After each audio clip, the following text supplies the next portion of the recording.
on top. Yo, no, I ain't the type to give up. If I do something, man, I do it till I get what I want. I turn a business out of nothing into something I love. I got a poker face, but honestly, I'm not one to bluff. I flip a switch, never miss, man, I always stay up. Don't let them see you, bitch, always have a plan to stay tough. This life ahead of you ain't easy, it was built to be rough. But that's what makes a personality, is tragedy, bruh. So keep your head on your shoulders, now we ain't... Salut à toutes et à tous. Aujourd'hui encore, nous sommes de retour. Comme vous le savez, nous avons notre rendez-vous chaque fin de semaine, n'est-ce pas, pour faire le rappel sur le débriefing de ce qui s'est passé dans la semaine et si possible à la fin de la vidéo chercher, n'est-ce pas, à prédire ce qui va se passer sur le marché de l'or la semaine prochaine. Alors, si c'est la première fois que vous prenez un match, sachez que sur cette chaîne, je fais l'analyse de l'or, ok, et le dollar. Donc, sur cette chaîne également, je n'utilise pas d'indicateur pour faire ces analyses-là. Je fais des analyses de façon simple, sans indicateur, juste pour que chacun, n'est-ce pas, d'entre vous puisse se reconnaître, puisse savoir de quoi on parle. Je n'ai pas voulu utiliser d'indicateurs tout simplement parce que je sais qu'il y a des gens qui, n'est-ce pas, par exemple, sont très forts avec l'Ichimoku. Et du coup, si je fais mon analyse avec, par exemple, le RSI, du coup, ceux qui font les analyses avec l'Ichimoku ne vont pas se retrouver. Vice versa, ok? C'est également des mêmes pour la personne qui utilise le RSI. Voilà pourquoi j'ai décidé, n'est-ce pas, de faire mes vidéos sur, n'est-ce pas, mes vidéos sans les indicateurs. Alors, bref, ça c'était juste une petite parenthèse.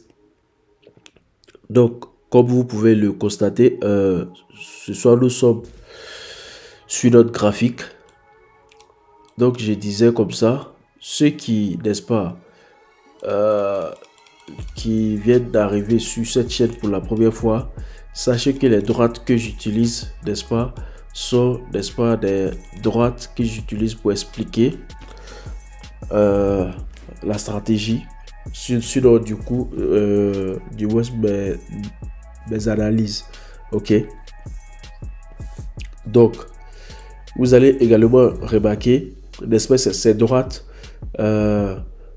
verticaux, ok, verticales du moins, et ces droites là délimitent, n'est-ce pas, le marché par des zones de semaine, ok. Donc l'analyse que nous faisons sur cette chaîne, ce sont les analyses de la semaine, ok. Donc la semaine dernière, c'était l'analyse du lundi 1er avril au vendredi 5 avril. Donc aujourd'hui, nous allons faire l'analyse, n'est-ce pas, du lundi 8 avril jusqu'au vendredi 12 avril. Ok, donc du coup, on va tracer notre droite ici sur le vendredi. Donc du coup, tout ce qui va se passer la semaine prochaine se passera, n'est-ce pas, dans cette zone là. Alors, juste un débriefing de l'analyse de la semaine dernière. Si vous vous souvenez très bien, ok, j'ai dit tout simplement avec ces flèches là que le marché, puisque le marché s'est ouvert ici, j'ai dit le marché pouvait, n'est-ce pas, descendre jusqu'à ce niveau. Et tout cela dépendait de l'information qu'on pouvait avoir durant, n'est-ce pas, ce mouvement de prix. Mais vous avez remarqué que ça continue, n'est-ce pas, avant de faire un backtest. Ok. Et vous allez remarquer cette flèche là. J'ai dit tout simplement lorsque le prix casse ce niveau, c'est-à-dire cette droite qu'elle a là. Si vous remarquez très bien, je vais mettre une droite là pour bien vous montrer cela. Ok. Cette droite qu'elle a là. Ok. J'ai dit tout simplement si le prix cassait, c'est-à-dire la flèche là cassait. Ok. Donc le prix a cassé ici. Vous avez remarqué. Donc lorsque le prix a cassé, on cherchait, n'est-ce pas, un backtest. Donc du coup, cette petite flèche là représentait le backtest. Avant quoi? Avant que le marché n'aille en hausse. Ok. Donc du coup, parmi ces hypothèses de la semaine dernière là, nous avons, n'est-ce pas, eu raison. Ok. Et nous avons également eu l'entrée qui était favorable, puisque vous avez vu ici la droite et la bougie, n'est-ce pas, qui a cassé la droite. Et pour avoir plus de confirmation et plus d'entrée, nous pouvons même descendre jusqu'au plus petit time frame sur le graphique. Vous allez remarquer que effectivement ici c'était clair qu'on pouvait entrer, n'est-ce pas, sur le marché. Donc, vous voyez ici ça a cassé, ici ça fait un backtest sur ce niveau là avant de repartir en hausse. Donc du coup, si on rentrait sur le marché la semaine dernière, on était, n'est-ce pas, en profil. Ok. Donc bref, nous allons retourner sur le graphique de 4 heures. Ok. Il va être bien agrandi pour que vous puissiez voir. Et on va entamer, n'est-ce pas, l'analyse de la semaine prochaine. Alors, l'analyse de la semaine prochaine. Vous voyez que le marché, n'est-ce pas, s'est fermé cette semaine-là à ce niveau-là. Ok. Je vais mettre, ok, ici. Le marché s'est fermé ici. Donc, il y a une bougie, n'est-ce pas, qui a cassé, n'est-ce pas, ce niveau la semaine dernière. Donc, ce que nous allons chercher à faire dans un premier temps, c'est de trouver, de dessiner une base ici, dans un premier temps. Ok. Et nous allons jouer avec cette base-là pour, n'est-ce pas, la semaine prochaine. Donc, du coup, nous sommes à ce niveau. Le prix est allé très loin. La chose que le prix peut faire, c'est dans un premier temps chercher à continuer. Ok. À continuer son chemin.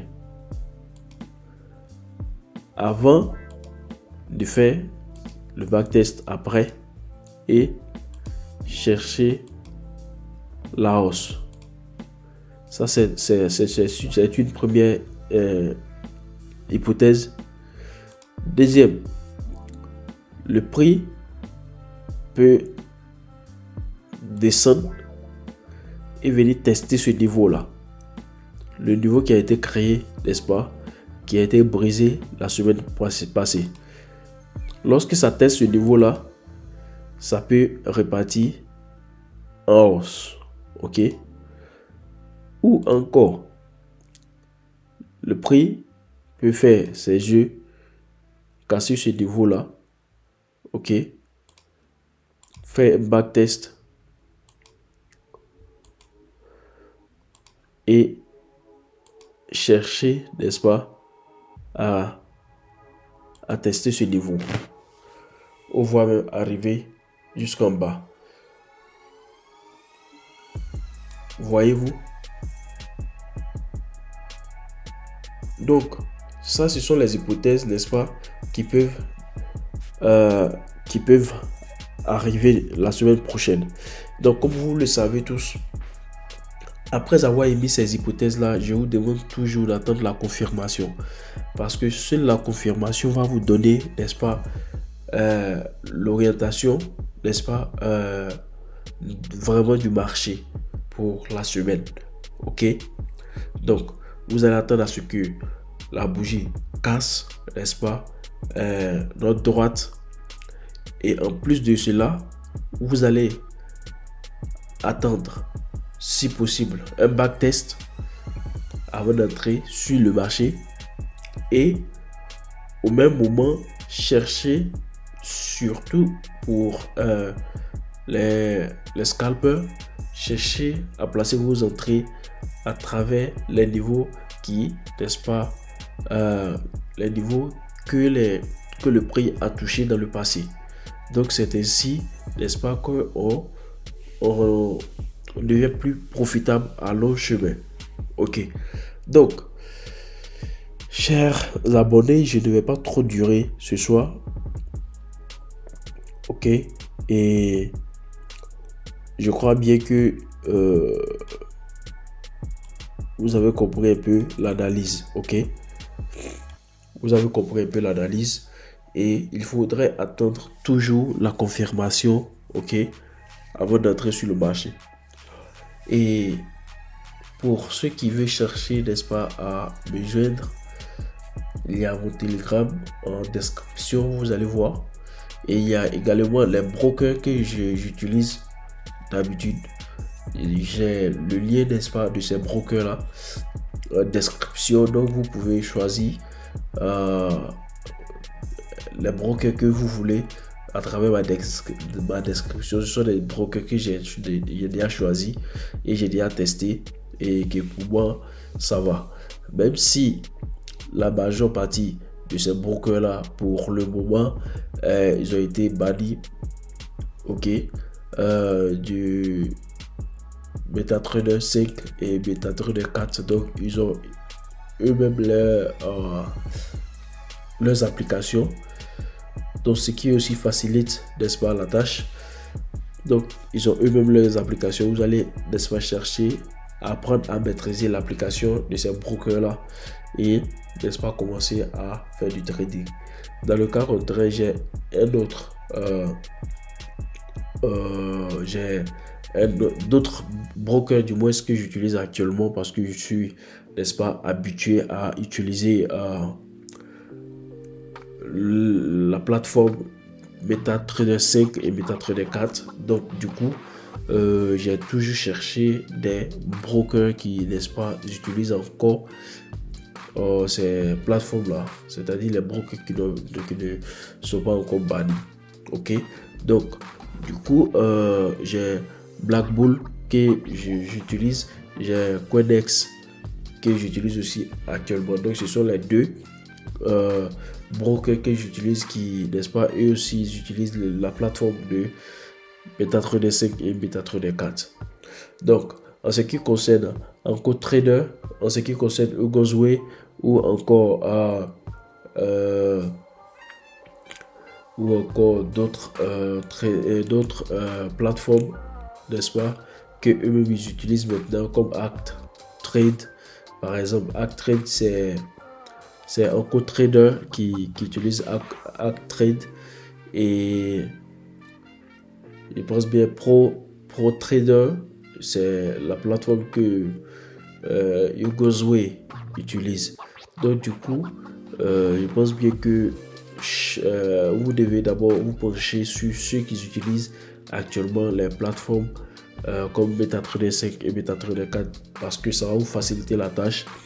Ok, ce sont des plateformes que la plupart, n'est-ce pas, des traders utilisent de nos jours. Ok, donc c'est encore plus c'est favorable, n'est-ce pas, à votre croissance, n'est-ce pas, à votre développement dans le milieu du trading. Alors bref, je ne vais pas trop durer. Excusez-moi si j'ai trop duré également. Je vais vous souhaiter une bonne soirée, et que le Tout-Puissant reste avec vous. Et surtout, n'oubliez toujours pas de jamais abandonner, parce que abandonner déjà, c'est déjà perdre. À ne pas abandonner, c'est être sur le chemin, n'est-ce pas, de la victoire. Que le Tout-Puissant reste avec vous, qu'il vous protège, qu'il vous donne la santé, et surtout qu'il protège vos projets. partager. Ciao et à la prochaine.